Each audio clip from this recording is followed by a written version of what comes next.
തൃശ്ശൂരിലേക്ക് വരുമ്പോൾ കഴിഞ്ഞ പ്രാവശ്യത്തെ റിസൾട്ട് വന്നപ്പോൾ 24-24 എൽ ഡി എഫും യു ഡി എഫും ബി ജെ പിക്ക് അല്ലെങ്കിൽ എൻ ഡി എക്ക് 6 സീറ്റും കിട്ടിയിരുന്നു. ഇക്കുറി എങ്ങനെയായിരിക്കും? ഒരു ടോസ് ഓഫ് എ കോയിൻ പോലെയാണ് ഭരണം എൽ ഡി എഫിലേക്ക് കഴിഞ്ഞ പ്രാവശ്യം പോയത്. സുരേഷ് ഗോപി അതിനുശേഷം ജയിക്കുകയും ചെയ്തു.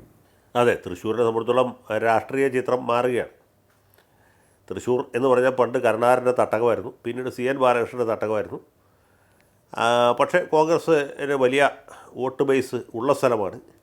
സമീപകാലത്തൊന്നും കോൺഗ്രസ് ജയിക്കുന്നില്ല എന്നുള്ളൊരു സത്യമാണ്. കോൺഗ്രസ്സിന് വോട്ട് ചെയ്യുന്ന ആളുകളൊക്കെ ഇപ്പോഴും അവിടെ ഉണ്ട്.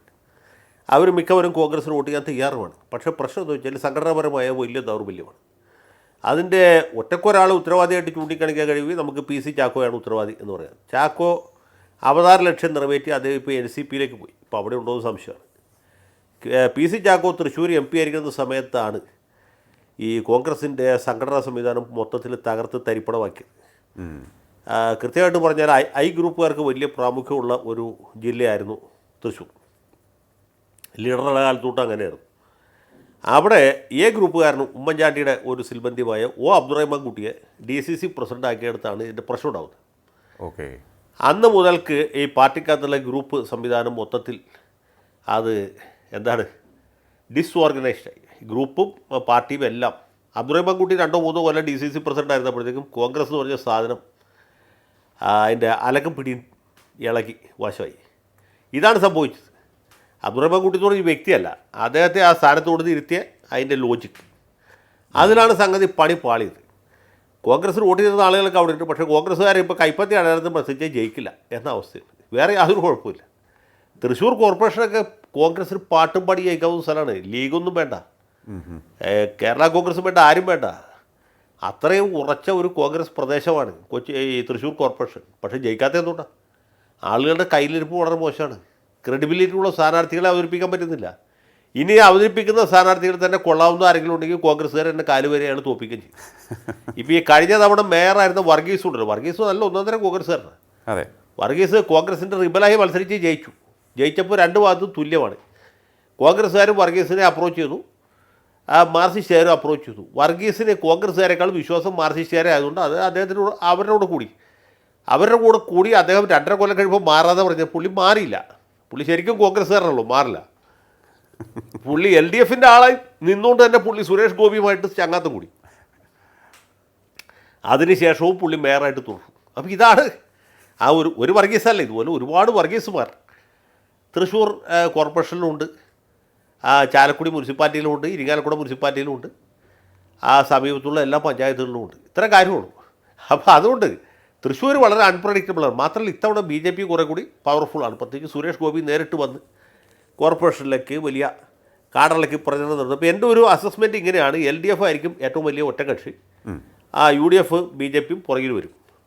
അപ്പോൾ ഇത് കൂടുതൽ കൗൺസിലർമാരെ കിട്ടുന്ന ഏത് പാർട്ടി, ഏത് മുന്നണി എന്ന് വെച്ചാൽ അവരായിരിക്കും മേയർ ഉണ്ടാകുക. ഏതാണ്ട് കഴിഞ്ഞ തവണ കൊച്ചി കോർപ്പറേഷൻ ഉണ്ടായിരുന്ന അവസ്ഥ ഇത്തവണ തൃശ്ശൂർ ആവർത്തിക്കും. ഓക്കെ. അപ്പോൾ ഇതാണ് അവിടെ സംഭവിക്കാൻ പോകുന്നത്. അതിൽ വലിയ അത്ഭുതമൊന്നും വേണ്ട. LDF കോർപ്പറേഷൻ നിലനിർത്താനുള്ള സാധ്യതയാണ് കൂടുതൽ കാണുന്നത്. ചാലക്കുടി മുനിസിപ്പാലിറ്റി, ഇരിങ്ങാലക്കുട മുനിസിപ്പാലിറ്റിയൊക്കെ നോക്കിക്കഴിഞ്ഞാൽ അവിടെ ഒരു പക്ഷേ UDF ജയിക്കാം. ഓക്കെ. ഒരു 60-40 സാധ്യതയാണുള്ളത്. UDFൻ്റെ ചെറിയ ഒരു അപ്പർ ഹാൻഡ് കാണാൻ കഴിയും പട്ടണ പ്രദേശങ്ങൾ. പക്ഷേ പഞ്ചായത്തുകളിൽ LDFൻ്റെ പ്രാമുഖ്യം, അവരുടെ തേർവാഴ്ച ഏതാണ്ട് പഴയ പോലെ തുടരും. വലിയ വ്യത്യാസത്തിന് അവകാശമില്ല. കുന്നംകുളം, വടക്കാഞ്ചേരിയുടെയൊക്കെ പ്രദേശങ്ങളിലുള്ള ഒരുപാട് പഞ്ചായത്തുകളുണ്ട്. അവിടെ താരതമ്യേന കുറഞ്ഞ നമ്പർ ഓഫ് പഞ്ചായത്തുകൾ മാത്രമേ കോൺഗ്രസ് ജയിക്കാൻ പറ്റുള്ളൂ. മറ്റ് ഘടകകക്ഷികളൊക്കെ മിക്കവാറും അപ്രസക്തമാണ്. ഗുരുവായൂരിൻ്റെ പരിസരത്തുള്ള ചാവക്കാട്, ഒരുമനയൂർ, അങ്ങനെയുള്ള ചില പ്രദേശങ്ങളിൽ ലീഗ് ശക്തമാണ്. അതിനപ്പുറത്ത് ലീഗും വലിയ ശക്തിയൊന്നുമല്ല. അപ്പോൾ അങ്ങനെ നോക്കുമ്പോൾ കോൺഗ്രസും ചെറിയൊരു അളവിൽ ലീഗും മാത്രമുള്ളൊരു സ്ഥലമാണ് UDFനെ സംബന്ധിച്ചു. കേരള കോൺഗ്രസ് ഒന്നും കാര്യമുള്ള കാര്യമല്ല. അപ്പോൾ ഇതെല്ലാം കൂടി ചേർത്ത് വയ്ക്കുമ്പോൾ ഇടതുപക്ഷത്തിന് തൃശ്ശൂർ ജില്ലയിൽ മേൽക്കൈ കിട്ടാനുള്ള സാധ്യത.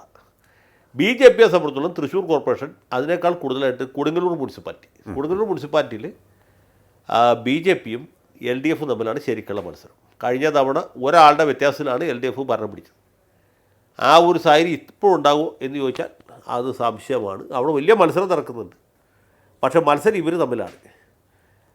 കോൺഗ്രസ് അവിടെയും ചിത്രത്തിലില്ല. അപ്പോൾ മൊത്തത്തിൽ നമ്മൾ കാണുന്നത് ഈ മലബാർ മേഖലയിലെമ്പാടും, അത് കാസർഗോഡ് മഞ്ചേശ്വരം മുതൽക്ക് മലബാർ അല്ലെങ്കിൽ പോലും തൃശ്ശൂർ ജില്ലയിൽ അടക്കം കാണുന്ന കാഴ്ച എന്ന് വെച്ചാൽ കോൺഗ്രസിൻ്റെ സംഘടനാപരമായ ദൗർബല്യവും ശൈഥില്യവും നേതാക്കന്മാർ തമ്മിലുള്ള കിടമത്സരവും സ്ഥാനാർത്ഥികളുടെ കാലുവാരാനായിട്ട് പ്രവർത്തകരുടെ അത്യുത്സാഹവും ആണ്.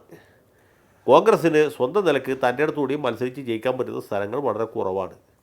കൂനുമ്മൽ കുരു എന്ന് പറഞ്ഞ രീതിയിലാണ് രാഹുൽ മാങ്കൂട്ടത്തിൻ്റെ വിഷയം ഉണ്ടായി വന്നിട്ടുള്ളത്. അതിനും പുറമെയാണ് എന്താണ് ഈ കാരണവന്മാർ പറയില്ലേ, ഈ മർക്കടസ്യ സുരാപാനം മധ്യേ വൃശ്ചിക ദംശനം തന്മധ്യേ ഭൂതാവേശം എന്ന് പറഞ്ഞ പോലെയാണ് ഈ വെൽഫെയർ പാർട്ടിയുമായിട്ട് സഖ്യം, രാഹുൽ മാങ്കൂട്ടത്തിൻ്റെ വിഷയം, നേതാക്കന്മാർ തമ്മിലുള്ള കിടമത്സരം, കാലുവാരൽ, ഇത്തരം പ്രശ്നങ്ങളുള്ളൂ. എല്ലാം കൂടി ചേർന്ന സംഗതി ഏതാണ്ട് ജോറായി കിട്ടും.